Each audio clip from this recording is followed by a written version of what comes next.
আসসালামু আলাইকুম সম্মানীয় দর্শক, আপনারা সকলে কেমন আছেন? আশা করি আলহামদুলিল্লাহ ভালো আছেন। সকলকে জানাই পবিত্র ঈদুল আজহার শুভেচ্ছা 2026। তো আপনারা দেখতে পাচ্ছেন যে আমি এই যে একটা গরু দেখাচ্ছি, এটা হলো যে ষাঁড় গরু, দেশি কোরস। তো এই গরুটা আপনার 1,45,000 টাকা দিয়ে ক্রয় করা হয়েছে। আলহামদুলিল্লাহ দেখতে খুব সুন্দর, চমৎকার, কোনো খুঁত নেই, কোনো সমস্যা নেই, একদম ফ্রেশ গৃহস্থের গরু।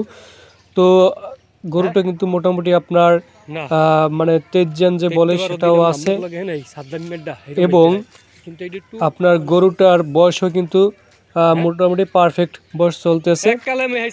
তো গরুটা কেনা কেমন হয়েছে অবশ্যই আপনারা কমেন্ট করে জানাবেন। এবং গরুটা ধারণা করা হচ্ছে যে 180 কেজির মতন, আপনার 80 থেকে 190 কেজি গোছ হবে। তো আপনাদের অঞ্চলে বর্তমানে গরুর দাম কীরকম অবশ্যই জানাবেন, এবং আপনারা কোরবানির জন্য কীরকম গরু কিনেছেন, কত টাকায় কিনেছেন, কী রকম পরিমাণে গোছ হতে পারে অবশ্যই কমেন্ট করে জানাবেন। ধন্যবাদ।